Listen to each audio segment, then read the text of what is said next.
আমরা যদি আজকে থেকে প্রত্যেকে সচেতন হই, আমাদের হাতের আবর্জনা Yes, this is power of great Prime Minister of Bangladesh. ভাঙাচুরা লক্কর বাসে ওঠার দিন শেষ, এবার শীতাতপ নিয়ন্ত্রিত ইলেকট্রিক বাসের বাংলাদেশ। আবারও বলছি, ভাঙাচুরা লক্কর বাসে ওঠার দিন শেষ, এবার ইলেকট্রিক বাসের শীতাতপ নিয়ন্ত্রিত মাননীয় প্রধানমন্ত্রীর বাংলাদেশ।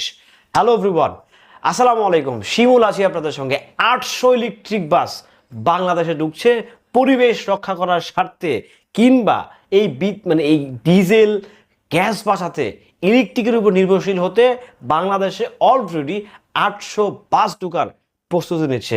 সরকার অলরেডি বিআরটিসিকে অনুমোদন দিয়ে দিয়েছে যে তোমরা এই দরপত্র ছেড়ে দিয়েছে আজকে, অর্থাৎ খুব শীঘ্রই বাংলাদেশে প্রধানমন্ত্রীর প্রথম উপহার কিংবা পুরস্কার বাংলাদেশের মানুষদের জন্য, সেটা হচ্ছে যে শীতাতপ নিয়ন্ত্রিত 800টি ইলেকট্রিক বাস, যেটা হচ্ছে পর্যায়ক্রমে, একসাথে ঢুকবে না, পর্যায়ক্রমে প্রথম 200, তারপরে আবার 150, 200, 300 এরকম করে ঢুকতে 800 বাস বাংলাদেশ, চায়না যৌথভাবে এই বাসগুলো হচ্ছে বাংলাদেশে নিয়ে আসতেছে। তাদের গভর্নমেন্ট ফান্ডিংয়ে, বাংলাদেশের গভর্নমেন্ট ফান্ডিং যৌথভাবে একটা ব্যাপার সবার কাছে। অর্থাৎ দেখেন, যদি ইলেকট্রিক বাস বাংলাদেশে ঢুকে যায়, তাহলে যেটা হবে সেটা হচ্ছে বাংলাদেশের ঢাকা শহরের যে অবস্থা, যে পরিবেশ, সেই পরিবেশ থেকে অনেকটাই শান্তি পাবে ঢাকার মানুষ, অনেকটাই। হ্যাঁ, বাংলাদেশে কয়েক হাজার বাস আছে, নিঃসন্দেহে কয়েক হাজার, লাখের গড়ও যেতে পারে।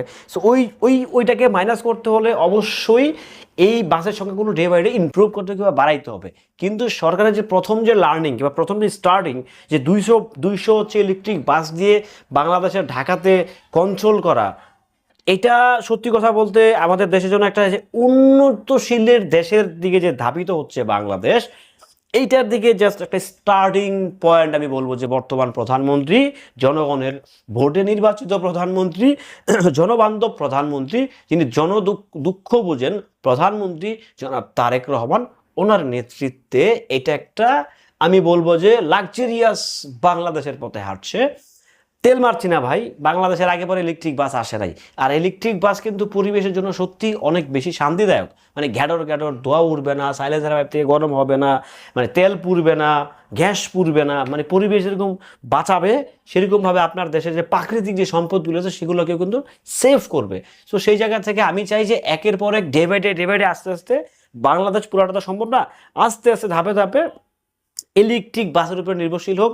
যদি সেটা টেকসই হয় এবং উন্নত মানের হয়, ডেফিনেটলি এই ডিজেল পেট্রোল থেকে বের হয়ে, গ্যাস থেকে বের হয়ে আমাদেরকে ইলেকট্রিক বাসেই ধাপিত হতে হবে। বহির্বিশ্বে ম্যাক্সিমাম দেশে কিন্তু এরকম ইলেকট্রিক বাসের চলাচল রয়েছে।